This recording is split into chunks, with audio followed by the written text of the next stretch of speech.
Today I want to talk about how to choose an architectural shingle for your house, which one is better, and what features to look for. So right here I have the three main manufacturers that you're going to come across here in Maryland. And the first thing I want to talk about is the tar strip.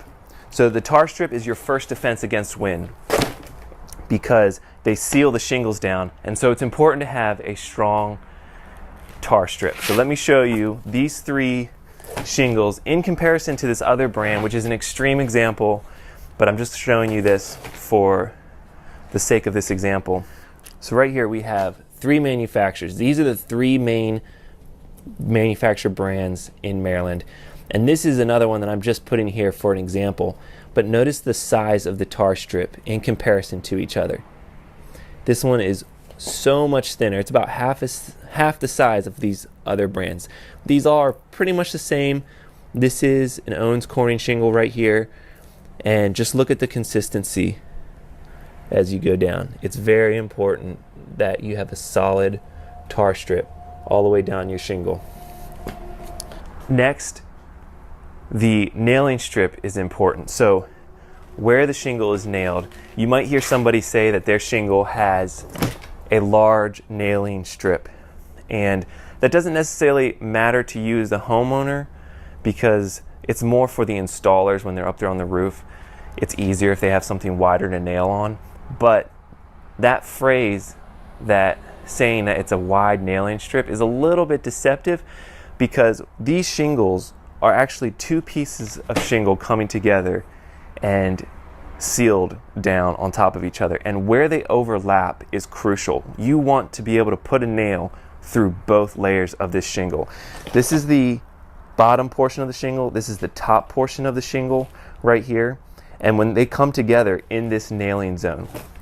But the key is you want to nail where they overlap. That is where you're going to get the best hold for your shingle. But unfortunately, some of these shingles, even though they have a large nailing zone, if you put the nail right in the middle of that nailing zone, you're not actually going to go through both layers of the shingle. And let me demonstrate for you. So right here, this nail is going through this nailing strip, and there's a thin line right here. It's kind of hard to see. That's the bottom. This is the top of the nailing strip. Kind of like this one right here. This is the bottom, this is the top. And if you nail right in the middle, see the two layers of shingles, this one and this one? This nail is actually not going through both of them. If you nail right in the middle, you just miss it. Same with this next shingle. If you nail right in the middle, you just miss the two layers. It's very close. And then the Owens shingle, you're going through both layers. And another feature to this Owens shingle is that this right here is actually a third layer to your shingle. So it's an extra layer of protection. That nail's going through three layers to hold that shingle down compared to this one layer or this one layer. Next, I want to show you the importance of when the tar strip seals down to the lower shingle. So for example, this tar strip needs to seal to the shingle below it. So if it's adhering to these granules, or if it's adhering to this surface right here, which is a little bit sandy, you're not going to get as good of a hold in comparison to how the tar strip holds to this fabric. This is a much stronger hold. And on top of that, these tar strips actually don't line up in the right way. And let me show you what I mean. So with this shingle, you want it to line up right there at the end.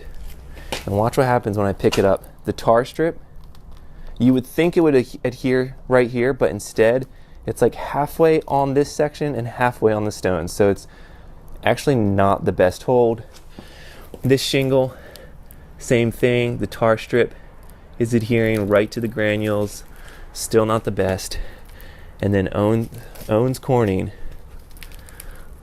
that tar strip lines up perfectly with the nailing strip. And that's going to give you a solid hold. The next thing to consider is the algae resistant shingles. So all of these shingles have a feature built into them to fight against algae. Algae is the black streaks on your roof. They all come with a warranty for that. I can't get into the warranty details on this video, but I will on my warranty video.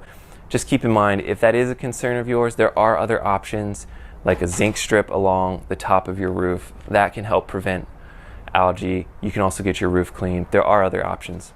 At the end of the day, it's very important to read the fine print for your warranty and what is it covering for your algae and what it isn't covering.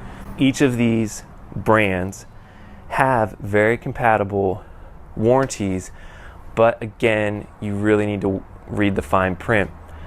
For example, it might say it has an amazing wind warranty, but when you read the fine print, and you have to read the fine print, you'll see that it might not be as great as you think it is. So keep an eye out for my video on warranties, and I'll go into greater detail. But again, all three of these brands do warranty their shingle up to 130 miles an hour, which is an excellent wind warranty. Compared to the one at the very beginning where I showed you the really small strip, that one doesn't even come close to 130 miles an hour, and we can all see why. If this video is helpful, please leave a comment if you have any questions, and thanks for watching.